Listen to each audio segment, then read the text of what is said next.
Maar ik kan op deze pagina, hier ziet u alles, komt het samen in totaal. 총독의 하녀 네일트원 코르넬리스는 하루 종일 안절부절 못한다.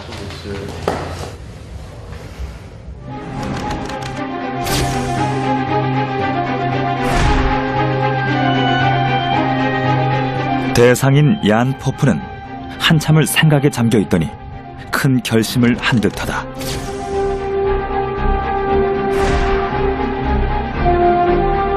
장갑 제작자 한스 하위흐는 전 재산이 든 주머니 속의 돈을 세고 또 샌다. Dat is niet heel veel, maar misschien kan ik het investeren. Waarom moet je nou al ons geld investeren in VOC? Ja, die gouden bergen die ze ons beloofd hebben, daar geloof ik ook helemaal niks van. 아흐네이타 코호는 남편의 유산을 놓고 아들과 말다툼이 한창이다. 21 jaar, zeg je? 21 jaar, dat is veel te lang. Dit wordt later het dubbele. Waanzin, wanneer kan ik weer eens slapen? 회계 담당자 바렌트 람퍼는 아침부터 장부와 씨름 중이다. 오늘은 점심도 제대로 먹지 못했다.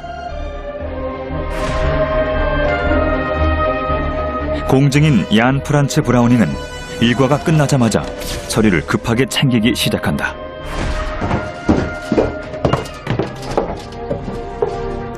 (1602년 8월 31일) 암스테르담은 기대와 걱정, 불안과 야망이 교차되고 있었다.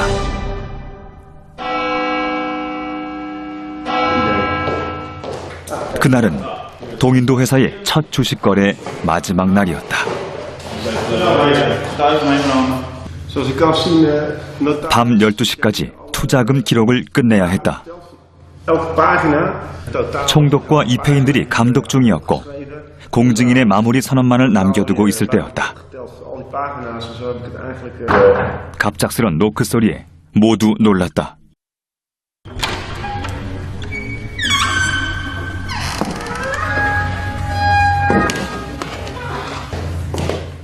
총독의 하녀였다. Heer Van Os, mag ik u wat vragen? Ik zou ook heel graag willen beleggen. Mag dat? 그녀는 작은 목소리로 투자 의사를 밝혔다. U staat vrij om met uw geld te doen wat u wil. Echt? Dank u wel. Hoeveel wilt u beleggen? Hoeveel wilt u beleggen? 100 gulden. 100 gulden? Mooi, hè? 모두 그녀의 투자를 반겼다. Hierdoor ging ik heel erg nadenken of ik dit ook wou doen. Ik heb 100 gulden geïnvesteerd. Dat is enorm veel geld voor mij. Heel veel. Dan moet ik een jaar lang, meer dan een jaar lang, heel hard voor werken. A share in the East India Company, of course, because the expectations were very good at that time. 회계 담당자는 총독 하녀의 투자액을 기록하고 나자 자신의 하녀 디후눔 얀스 생각이 났다. Wacht eens even, ik heb ook een dienstmeid. Zal ik die anders ook meteen opschrijven? U bent er nou toch notaris? Ik schrijf hem meteen bij. 회계 담당자도 하녀 몫으로 50길더를 투자했다. 그날 네덜란드 동인도 회사의 주식 거래와 함께 본격적인 상업자본주의의 역사가 시작됐다. I think the only way of doing that was always being ahead of your time. But they were successful and rich. The Netherlands was the wealthiest country in the world. 400여 년 전 세워진 동인도 회사는 네덜란드가 슬기사의 전면에 등장하게 되는 결정적 기회가 됐다. 동인도 회사 배는 이곳 테스랑을 출발해서 동양의 향신료와 불을 싣고 돌아왔다. 그렇게 네덜란드는 17세기 황금기를 맞았고 경제 강국이 됐다.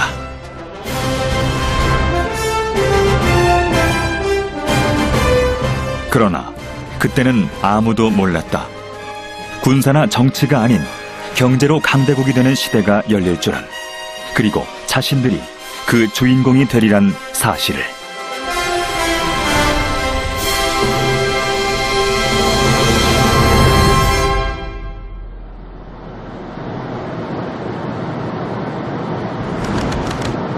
그날의 첫 번째 주식 거래는 경제사의 혁명이었습니다.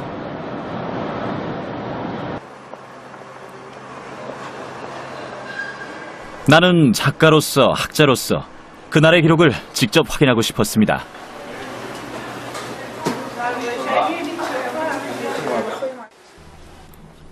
(1602년부터) 200년 동안 활동했던 동인도 회사는 당시 가장 큰 기업이었고 아시아와 유럽이 만나는 중요한 창구였습니다. 동인도 회사에 관해선 2,500만 페이지에 이르는 방대한 자료가 남아 있습니다.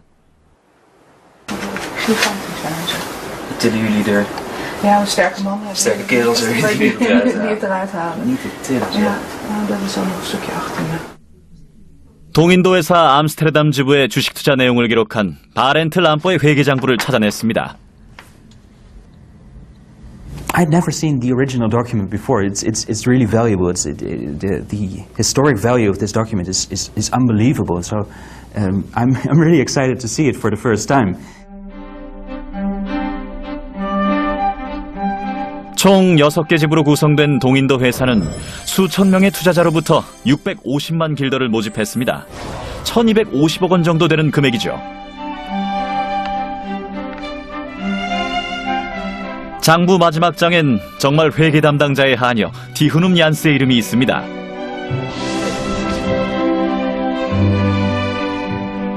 그리고 바로 그 위에는 총독의 하녀 네일트원 코르넬리스의 투자 기록도 보입니다.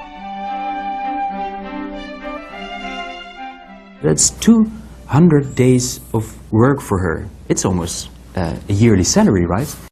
And she must have seen all those people in the book come into the house, subscribe amounts of money, and she may have gotten the feeling that something really special was going on. 장갑 제작자 한스 하요는 300길더를 투자했는데 글을 쓸 줄 몰라서 그런지 서명 대신 그림을 그린 것이 재밌네요. 아흐메이타 코흐가 남편의 유산 4,800길더를 투자한 기록도 보입니다. 얀 포프는 거상답게 12,000길더라는 큰 돈을 투자했습니다.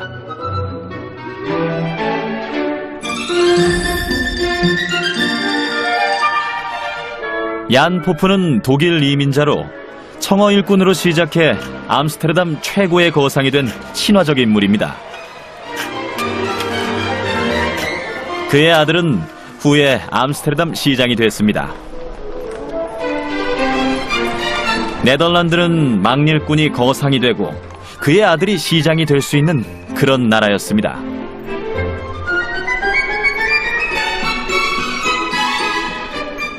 Compared to other countries at that time, in the 17th century, there was much more opportunity and much more chances to get rich and build your own household and get your children to good schools and so on in the Netherlands than there was in other countries at that time. 네덜란드 사람들은 부자가 되는 방법을 고민했고 동인도 회사라는 주식회사를 만들었습니다. 거래와 투자를 통해 이윤을 추구하는 상업자본주의의 역사가 네덜란드에서 시작된 겁니다. 당신들의 역사 속 1600년대를 상상해 보십시오. 지구상 어떤 나라가 서민들에게, 하녀에게 자본가가 될 기회를 주었는지. The normal people, the civilians, could trade and they run the country. While if you look at France, Spain and other countries in Europe, the king and the gentry was very important, not the civilians. So that the civilians didn't invest in all kinds of things because, well, it all went to the king or to the gentry, while here in the Netherlands, the civilians, well, they invested for their own profits. 1576년 네덜란드 안트베르펜. 군인들이 도시를 습격했다. 그들은 보이는 대로 죽이고 약탈했다.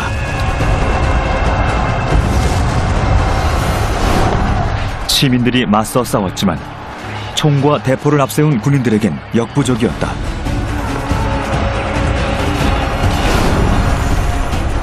스페인 제국의 군인들이 네덜란드 안트베르펜을 습격한 것이다. 역사는 이날을 스페인의 광기로 기록한다. 도대체 무슨 일이 있었던 것일까? 안트베르펜은 유럽에서 가장 잘 사는 도시였습니다. 당시 유럽 중북부는 북독일 상인들의 발틱 무역이, 남부는 이탈리아 상인들의 지중해 무역이 지배하고 있었습니다. 이들 무역망이 모이는 곳이 바로 안트베르펜이었죠. 그런 안트베르펜을 스페인 군인들이 공격한 이유는 뭘까요? 아시아의 향신료와 비단, 플랑드르의 모직물, 북유럽의 목재와 곡물 등 다양한 상품 거래가 이루어지던 안트베르펜이 공격당한 건 순전히 경제적 이유였습니다. 네덜란드와 스페인, 이 두 나라의 운명은 스페인의 광기가 있기 80여 년 전인 1492년에 이미 결정됐을지도 모르겠습니다. 당시 막강한 군사력과 무역망을 갖춘 이슬람은 이베리아 반도를 장악하고 있었다. 스페인은 그들을 상대로 전쟁을 계속했고 마침내 최후의 이슬람 왕국 그라나다를 함락시켰다. 스페인은 800여 년 만에 가톨릭으로 통일을 이룬 것이다. 그때가 1492년이었다. Well, this is really the great symbolic moment for the launching of Spain's international career. 당시 이탈리아 상인들을 중심으로 동양의 향신료와 사치품들이 유럽에 전해졌다. 동양과의 중개무역은 유럽 상인들, 특히 이탈리아 상인들에게 큰 이윤을 보장했다.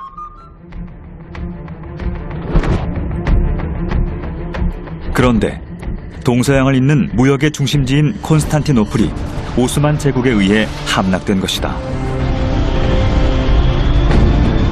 콘스탄티노플의 함락으로 세계사는 그 전과는 다른 방향으로 움직이기 시작했다.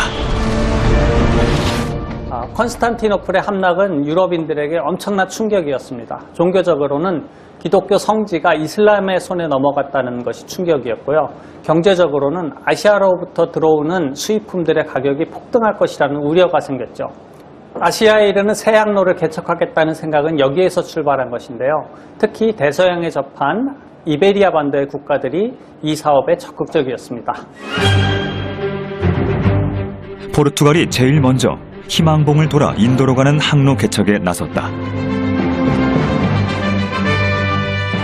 가톨릭으로 통일을 이룬 스페인도 세력 확장을 위해 해외로 눈을 돌리기 시작했다.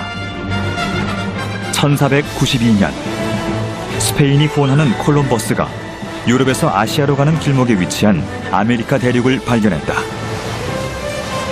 스페인에게 대서양 너머의 새로운 땅, 새로운 기회가 생긴 것이다.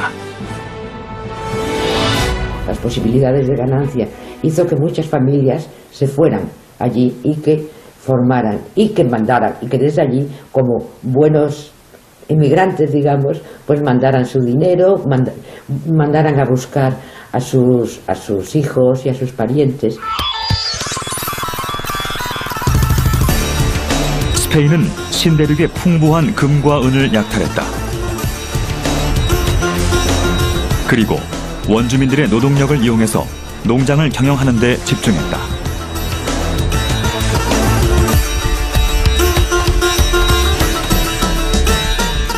중남미 대부분의 지역이 스페인 군대에 의해 정복됐고 곳곳에 식민도시가 건설됐다. So that in the 1520s, it's a marvelous period for Spanish territorial expansion. Conquest of Mexico, conquest of Peru, and much of the American mainland, Central and bits of South America. 1545년 스페인의 운명을 좌우할 또 하나의 결정적인 순간이 다가왔다. 대규모 은광이 발견된 것이다. They made the tremendous discovery of the silver mines of Potosí in the high Andes in Peru in 1545. Silver makes this American empire enormously valuable. It means that Spain is far and away the richest country in 16th century Europe. 1503년부터 1660년까지 신대륙에서 스페인으로 유입된 은은 약 1700만 킬로그램. 전 세계 보유량의 74%에 해당하는 엄청난 양이었다.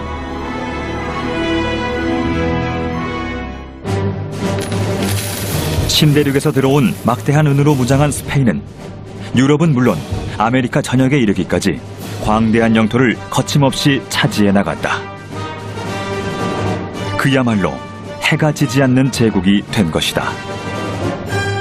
당시 스페인은 누구도 넘볼 수 없는 유럽의 절대 강자였다. 스페인 왕들의 한결같은 사명은 가톨릭 신앙을 수호하는 것과 넓은 영토를 고스란히 후대에 물려주는 것이었다. 그들의 신념은 끊임없는 전쟁으로 이어졌고 훗날 제국의 쇠퇴에 결정적인 역할을 했다. There's almost not a year without when Spain is at peace over 150 years. It never changes. If you become a superpower, you have to preserve what you've got. You're terrified of what will happen. 나는 이단의 통치자가 되어 하느님의 가호와 신앙에 손상을 입히느니 차라리 국가와 함께 목숨을 버리겠다. 16세기 스페인의 최전성기를 이끈 펠리페 2세 역시 유럽을 가톨릭으로 재통합하는 것이 자신의 사명이라고 믿었다. 그에게도 전쟁은 피할 수 없는 선택이었다. 거기다 선대로부터 막대한 채무까지 물려받은 탓에 재임 기간 동안 4차례나 파산 선고를 하게 된다. 펠리페 2세는 스페인이 통치하던 네덜란드에 상거래마다 10%의 세금을 부과하는 등의 강압적인 세제 개혁을 추진했다.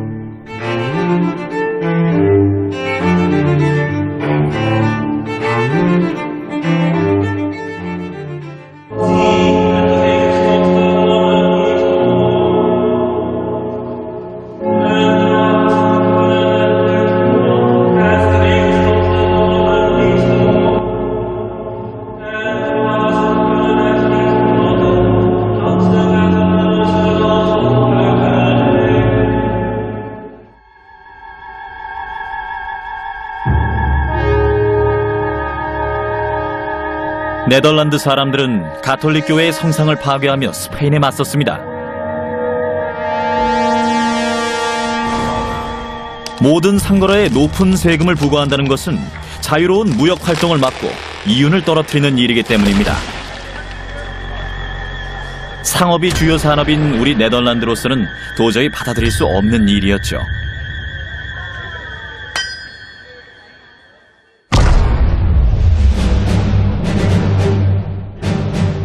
분노한 스페인의 펠리페 2세는 군대를 파견했다.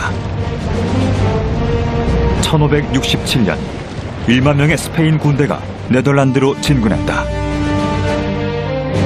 피해 법정으로 불리는 특별 법정이 설치됐다. 수천 명의 시민들이 처형됐고 재산도 몰수됐다.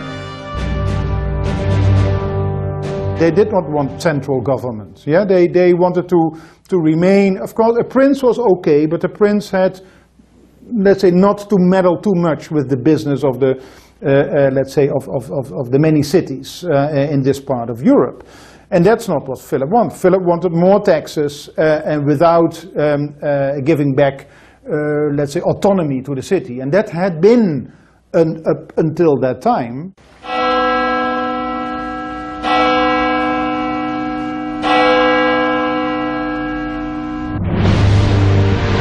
누구나 종교의 자유를 가지며 어느 누구도 종교를 이유로 신문받거나 박해받아서는 안 된다. 높은 세금에 반대한 네덜란드는 종교의 자유를 선언하면서 독립전쟁을 시작했습니다. 사람들은 이 전쟁을 다윗과 골리앗의 싸움에 비유하죠. If you had to bet your money, you would have thought the Spanish would be able to retain their colonies in the Netherlands.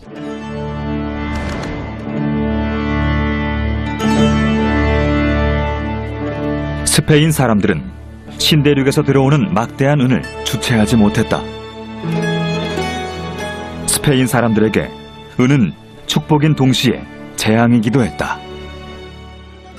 Part of it stays in Spain and goes into silver altarpieces, for instance. There's a great deal of hoarding of silver candlesticks. So for conspicuous consumption for the elite, much of it out of Europe again in paying for the spices and silks and so on of the Far East.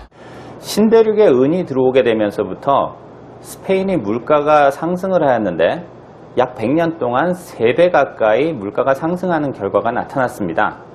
그로 인해 스페인은 제품 가격이 비싸져서 해외로부터의 경쟁력이 약화되었고 그로 인해서 산업 경쟁력이 약화되는 결과를 맞이하게 되었습니다. 거기다 가톨릭 종주국을 자처하던 스페인은 종교 재판소를 설치하고 유대인과 이슬람인들을 처형하고 추방했다. 1492년 그라나다 점령을 전후해서는 10만여 명의 유대인이 스페인에서 추방됐고 1600년대 초반까지 30만 명이 넘는 이슬람인들이 스페인을 떠나야 했다.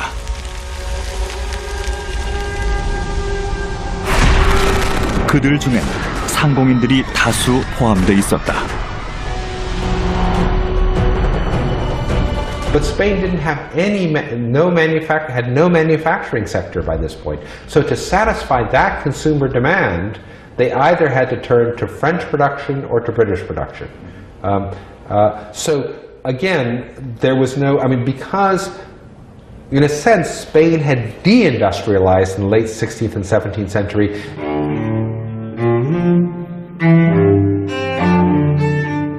스페인은 영토가 거대한 만큼 곳곳에서 분쟁도 끊이질 않았다. 종교와 명부를 위한 전쟁이 끊임없이 계속된 것이다. 그런데 어느 순간 아메리카에서 들어오는 은이 줄기 시작했다. 채굴량이 한계를 드러낸 것이다. 왕실 수입은 감소했고 채무는 계속 늘어났다. I would say, first of all, war over 150 years, or war in imperial overstretch, as it's been called. Spain is trying to do too much with limited resources, with resources that seem infinite but are not really as infinite. So that they're heavily overspent by the time Philip dies in 1598. 스페인은 부족한 전쟁 비용을 외국의 은행가에서 빌릴 수밖에 없었다. 그리고 계속되는 전쟁으로 상습 체납국이 됐다. But the fact that he defaulted on his debts meant that they had to charge him a high interest rate, and that, of course, weakened Spain. But in fact, the Dutch developed a better financial system than Spain had, which meant that the Dutch could finance their armies and their navies. They could punch much bigger than their weight. Spain was, in many ways was the only European superpower of the 16th and 17th century. The only way that the Dutch were able to do this was because of their relatively dynamic economy, that they were able to sell goods. 바로 이것이었다. 스페인의 광기는 계속되는 전쟁과 제조업의 몰락으로 임금을 제대로 받지 못한 스페인 군인들이 안트베르펜을 약탈한 것이다. 10여 년에 걸쳐 스페인 군인들의 약탈과 파괴는 지속됐고 1585년 마침내 스페인은 안트베르펜을 점령했다. 1560년 10만이 넘던 인구는 1590년 4만 2천 명으로 줄었다. 스페인에 의해 항구가 봉쇄되고 무역 활동이 어려워지자 수많은 사람들이 안트베르펜을 떠난 것이다.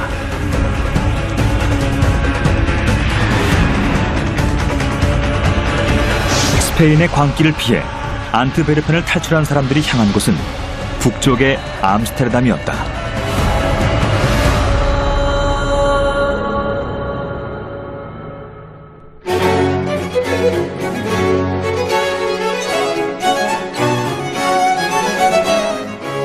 당시 암스테르담은 일자리가 넘쳤고 새로운 사업 기회가 많아서 많은 나라로부터 이민자들이 모여드는 곳이었다. In the Dutch case, what they start doing, these local governments, they welcome everybody. They just say, you come here and trade. We don't mind who you are, whether you're a Portuguese Jew or you're a Catholic or you're a Lutheran. We don't want you to openly profess your religion, but we're not going to push you away. For Amsterdam, It's not that extreme, but still, if you look at let's say the first quarter of the 17th century, 40%, so 4 in 10 people living now in this city in Amsterdam, were born abroad. That those who ruled Amsterdam realized that they had to be as open access as they could, because that would draw in, let's say, the most interesting merchants and merchant networks. So this was a very deliberate policy, which was driven by money, by profit. 사람들만 암스테르담으로 이동한 것은 아니었습니다. 자본과 상인들의 무역망도 함께 옮겨왔습니다. 안트베르펜의 무역망이 암스테르담과 합쳐지면서 네덜란드는 경제 강국으로 성장하는 결정적인 기회를 갖게 된 거죠.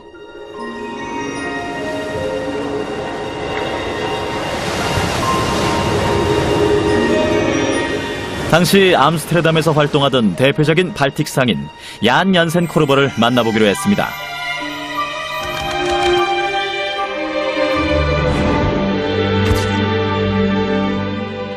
This horn merchant, Korver, came to Amsterdam too. He was in many ways typical. He was a Protestant. He was connected to the ruling elite, to the regenten, the regents as we call them, the political elite.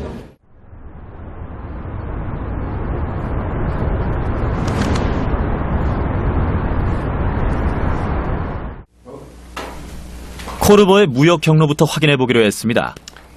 There they are. The protocols. These are the notarial protocols. 우선 코르버의 선박 임차 계약서들을 찾아봤습니다. So this is the backside of page 30. Between Jan Jansen Korver, merchant in Amsterdam.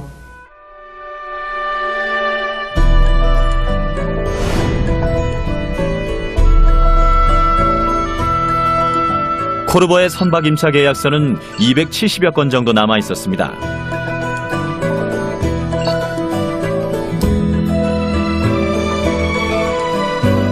그 중에서 1597년에 작성된 계약서와 퀘닉스베르크의 관세 기록을 비교하면서 코르버의 발틱 무역 항로를 추적해봤습니다. 코르버의 배는 암스테르담에서 화물을 싣고 프랑스 보르도로 가서 하역했습니다. 그리고 생마르땡으로 가서 소금을 싣고 준트 해협에 있는 토니스 토니센의 여관으로 갔습니다.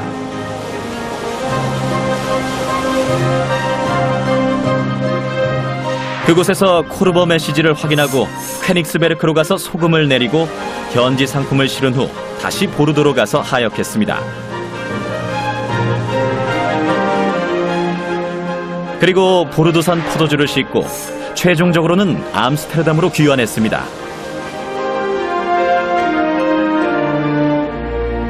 And a lot of grain came from the Baltic. So we exchanged basically butter, cheese, but also fish, herring from the sea. We brought it to the Baltic Sea, and from the Baltic we had to take the grain to feed the people. And in addition, many other things, for example, wood, timber, to build the ships, to transport the grain and the butter and the cheese and the herring. In the 16th century, the Dutch began to make that system, that basic system of exchange between the Netherlands and the Baltic bigger. They began to include France. So you had this basic triangle trade that became one of the cornerstones of the Dutch commercial system.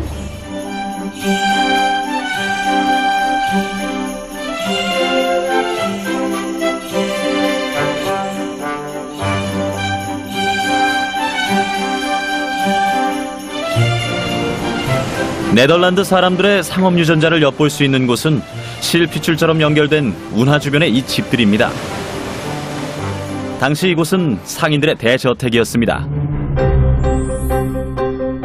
집집마다 지붕에 고리가 달려 있는데요. 이 고리를 이용해서 발틱 무역으로 수입한 곡물과 상품들을 집 안으로 들여옵니다.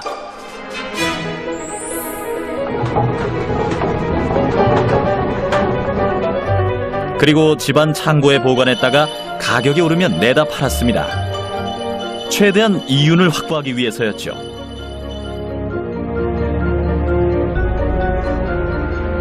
And when there were not such price differences in space, they took the stuff to Amsterdam, the merchandise to Amsterdam, stockpiled it, put it in warehouses, and waited till the price somewhere would rise, and then say, "Oh, you need this stuff.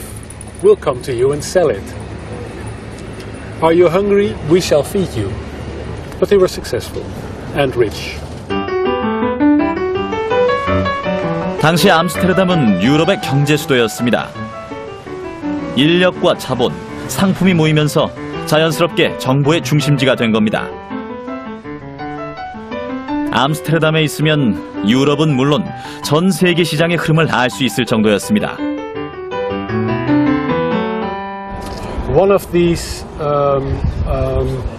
papers, you could call them, one of these information sources was the famous price journal or price list of Amsterdam, where the prices for many commodities on a weekly and later a daily basis were printed so that all merchants could see, okay, for this commodity the price in Amsterdam on this date is such and so, and it would help him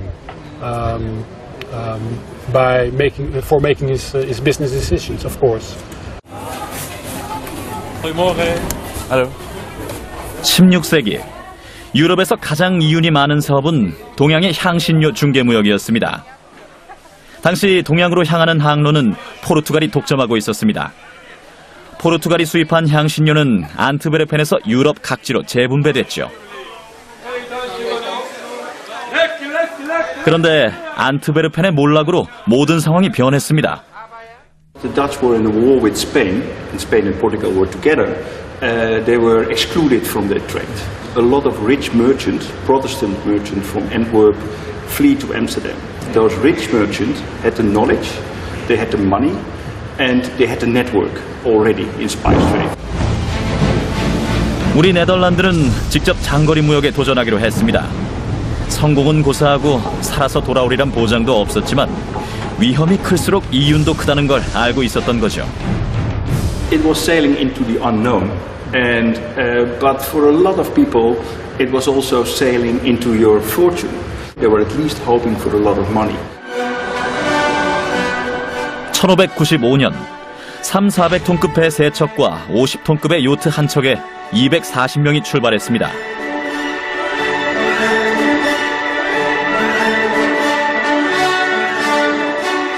희망봉을 지나 바타비아에 도착해서 향신료를 싣고 다시 네덜란드로 돌아오는데 꼬박 30개월이 걸렸습니다. 출발할 때와 달리 세 척의 배에 87명만이 살아 돌아왔고 투자 비용도 겨우 충당한 정도였습니다. 그러나 장거리 무역의 가능성을 확인한 귀한 경험이었습니다. 본격적인 장거리 해상 무역 시대가 열렸고 전국에 투자 열기가 퍼졌습니다.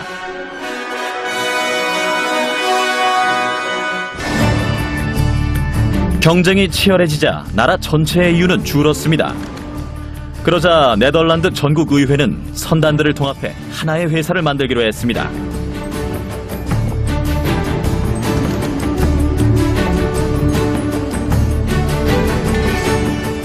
(1602년) 드디어 동인도 회사가 정식으로 출범했습니다. 총 46개 조항으로 구성된 동인도 회사 인허장에는 회사의 항해 독점권을 인정하는 부분이 분명하게 명시되어 있습니다.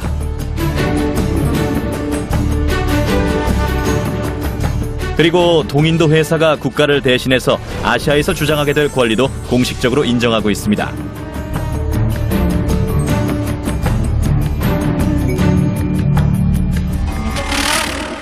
You should unite yourself. We support it. We give you the monopoly. You can behave like a state. We even give you the guns and some other support. But you have to be the army for us outside of Europe.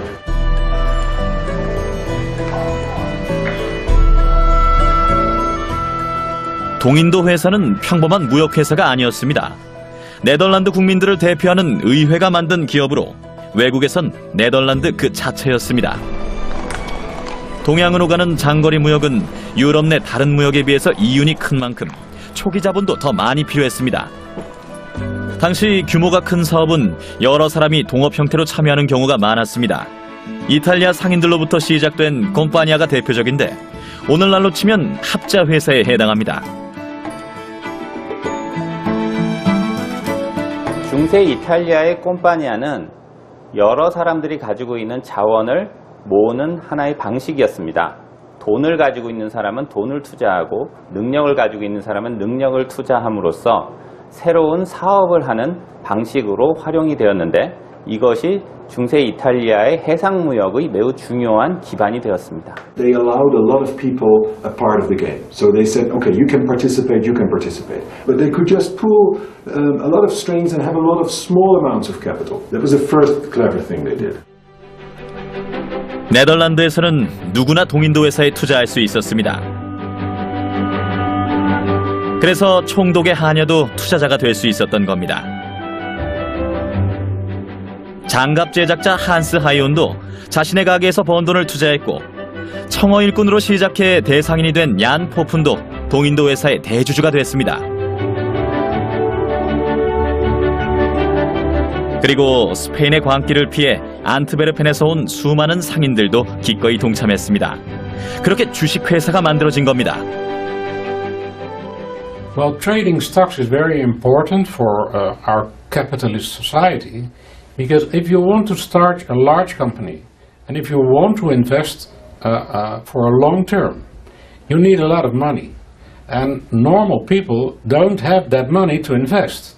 So you have to bring together a lot of money from all kinds of shareholders to build an amount of money which money you can invest into a large company which will grow slowly and slowly and slowly and will make profits in a long term. 네덜란드의 동인도 회사는 운영 방식도 아주 특별했습니다. 주식은 21년 만기로 원한다고 해서 투자액을 바로 찾을 수 없었습니다.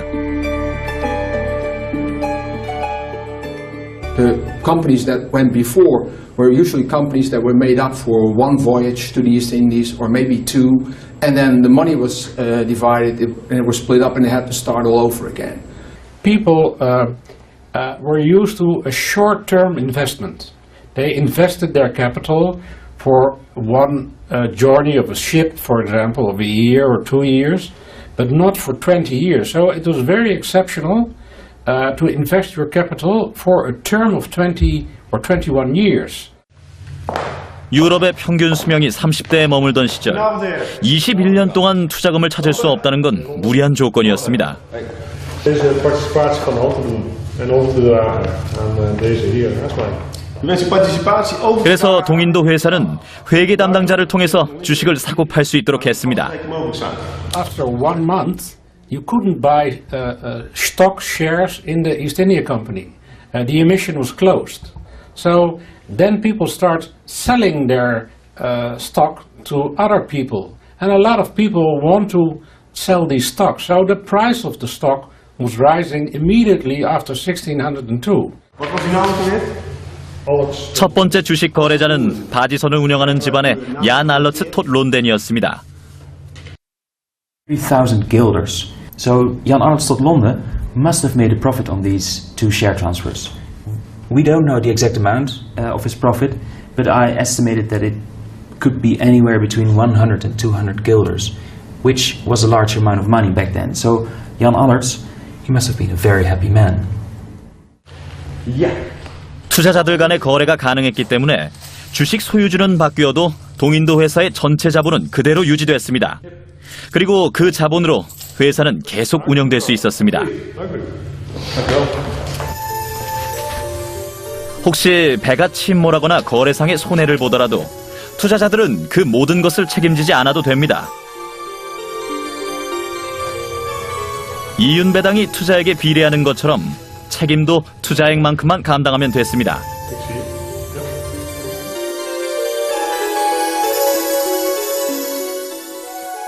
And that we call limited liability. You can invest 100 guilders in a company and you're not responsible for if there is a problem. You can only lose your 100 guilders. 처음엔 동인도 회사 담당자를 통해서 주식 거래를 했지만 아예 주식을 사고 파는 주식 거래소가 생겼습니다.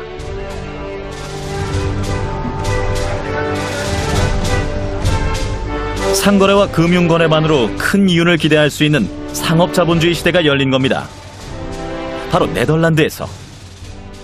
무역과 해운이 지속적으로 발전하려면 금융기관의 발전이 뒷받침을 해야 됩니다.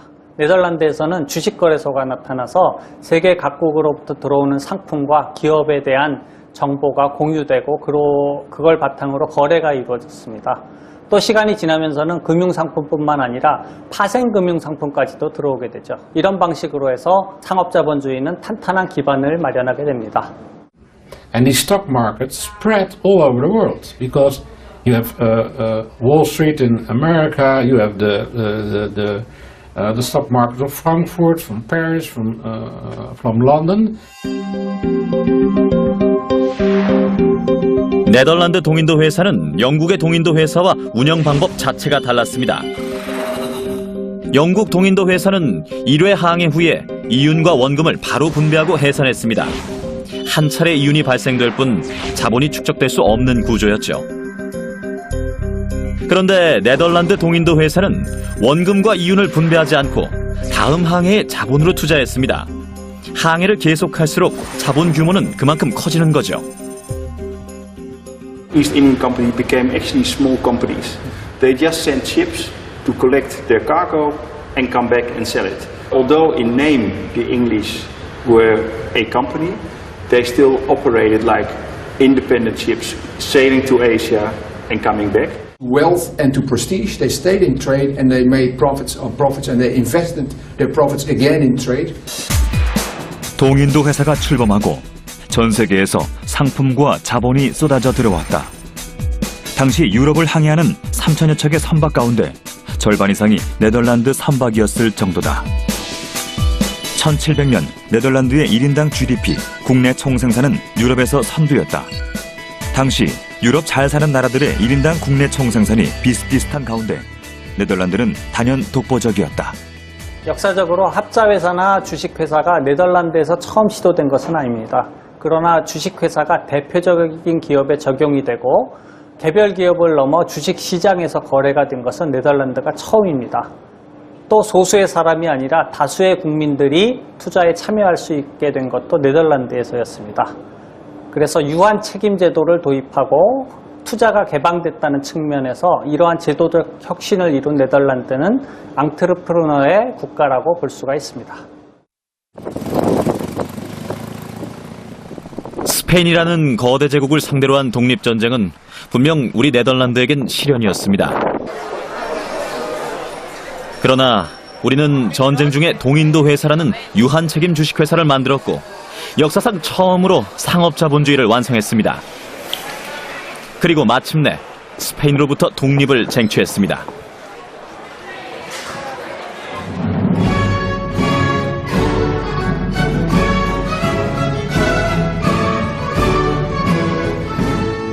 In the 17th century, the Netherlands was the wealthiest country in the world.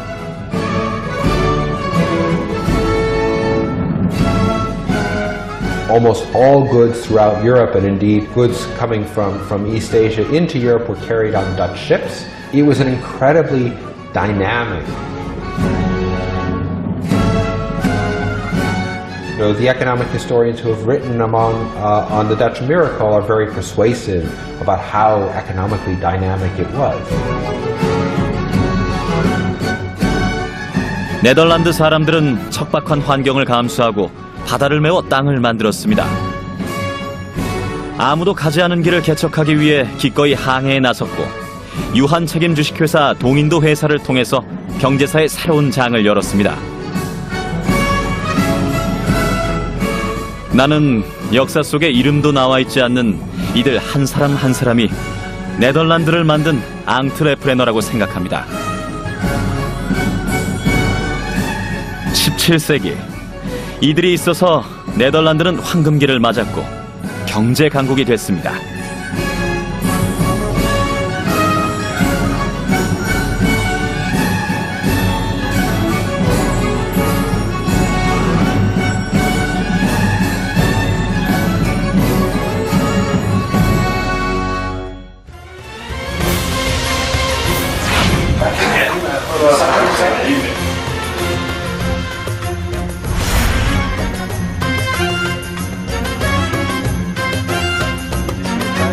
The law must be applied equally. The patent must be extended.